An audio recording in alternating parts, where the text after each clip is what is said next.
नमस्कार साथियों, स्वागत है आपका आपके अपने YouTube channel Badaun study app पर। जैसा कि आप जानते हैं, मैं अमन उपाध्याय आपके लिए लेकर आया हूँ एक बहुत ही शानदार सा टॉपिक जो है ईडीएम से संबंधित। ईडीएम्स और फ्रेजेस जो है आपके कक्षा 12 में आते हैं। ठीक, ईडीएम्स का मतलब है मुहावरे। मुहावरे हिंदी में भी होते हैं, इंग्लिश में भी होते हैं, दोनों सब्जेक्ट में होते हैं। कक्षा 12 के लिए बहुत ही महत्वपूर्ण होने वाला ये टॉपिक। ठीक, सुनिए, ध्यान दीजिए, सीधे पॉइंट पर आते हैं, इधर उधर की बातें ना करके। ए बेड ऑफ रोजेज, इसका पहला एक वीडियो और मैंने इससे पहले बना दिया है, उसमें आपको इससे पहले के मिल जाएंगे। ए बेड ऑफ रोजेज पहला ईडियम्स है, a bed of roses. Bed of roses का मतलब है फूलों की सेज। अगर आप इसकी हिंदी निकालेंगे तो इसको आपको समझ में आएगा फूलों की सेज, लेकिन यहाँ पर इसका अर्थ है फूलों की सेज ना होकर वेरी क्वाइट कंफर्टेबल। क्या मतलब है? Quite comfortable, very comfortable. कुछ किताबों में आपको इसका लिखा हुआ इजी वर्क भी मिल जाएगा, it is an easy work, ये इजी वर्क है। तो जैसे इसका वाक्य प्रयोग कैसे करेंगे, परीक्षा में आपको क्या करना है कि वाक्य प्रयोग करना है, ना कि उसका अर्थ लिखना। उसकी मीनिंग ना हिंदी में लिखनी है ना इंग्लिश में लिखनी है, उसमें साफ लिखा होगा कि इनका अपने शब्दों में प्रयोग करो जिससे कि इसका अर्थ स्पष्ट हो जाए, ना कि आपको उसका मीनिंग ये नहीं लिखना है क्वाइट कंफर्टेबल, कोई जरूरत नहीं होती इसकी। तो लिखोगे ए बेड ऑफ रोजेस। कैसे करेंगे इसका वाक्य प्रयोग, देखिए, the post of prime minister, prime minister is not a bed of roses.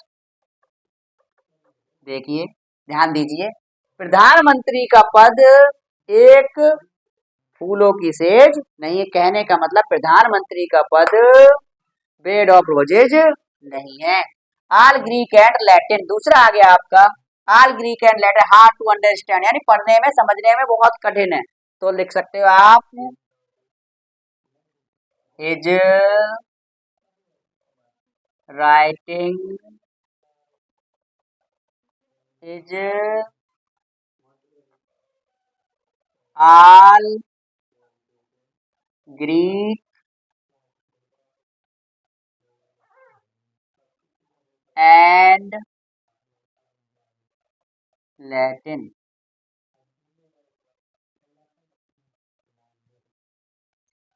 His writing is all Greek and, उसका राइटिंग जो है वो ग्रीक एंड लैटिन है। तुम अदर भी सब्जेक्ट इसका प्रयोग कर सकते हो, इसमें और भी लिख सकते हो, that I can not understand his writing.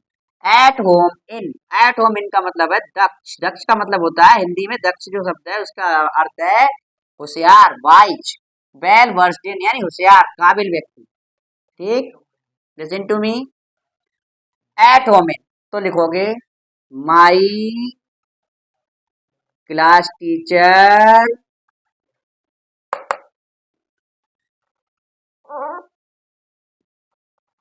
Is at home in English. English यानी मेरे अध्यापक अंग्रेजी में दक्ष है। अगला, a good deal of. A good deal of का मीनिंग होता है वेरी मच, अधिक मात्रा में। सफिशिएंट, सफिशिएंट नहीं कहते, in large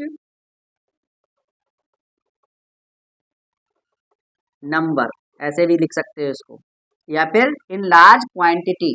quantity, quantity, quantity का मतलब होता है क्वांटिटी का मतलब होता है मात्रा। आप इसे ऐसे भी लिख सकते हो कि अधिक मात्रा में। तो देखोगे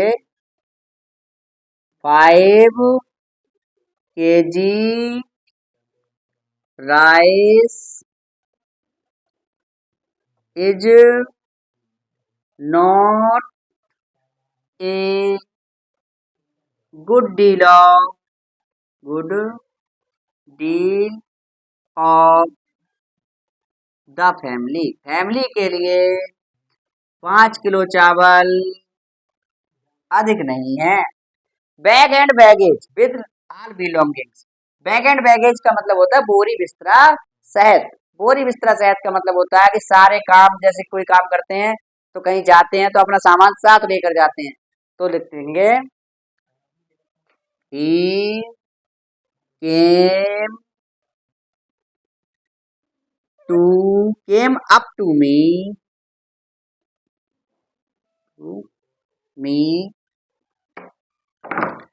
विद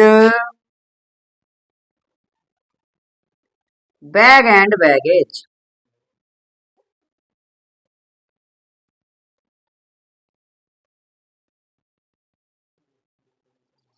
आपका एक लास्ट बचा, beat about the Bush.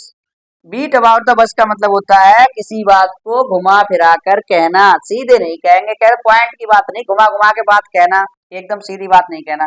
To come to the point around the way, around other way, किसी दूसरे रास्ते से घुमाकर बात कहेंगे तो समझ लेना कि वो बीट अबाउट द बुश है। तो कैसे लिखोगे प्लीज, मैं इसको ऊपर लिख देता हूं जिससे कि आपको समझने में सरलता बनी रहे।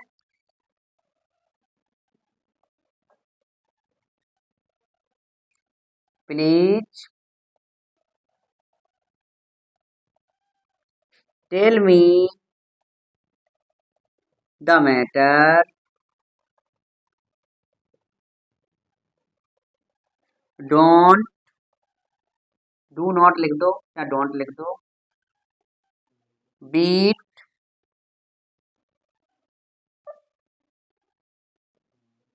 अबाउट द बस। कहने का मतलब है इधर उधर की बातें मत करो, मुझे मैटर के बारे में बताओ। Please tell me the matter, मुझे मामले की बात बताओ, इधर उधर की बातें ना करो। आशा करता हूँ आपको इस वीडियो में अच्छी तरह समझ में आ गया होगा कि ईडियम्स का यूज हमें कैसे करना है, क्या करना है ईडियम्स में। कुछ बच्चों को पता नहीं होता है, वो मीनिंग याद करते रहते हैं और परीक्षा में आता है वाक्य प्रयोग करने के लिए, वो वाक्य प्रयोग करना आप सीखें।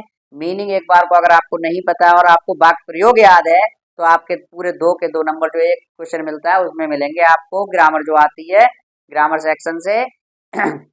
और आगे बस लास्ट में मैं इतना ही कहूंगा जिससे कि मैं आपका प्यार पा सकूं, आप सभी का स्नेह मिल सके, जो हमारे छोटे भाई हैं उनका स्नेह मिल सके।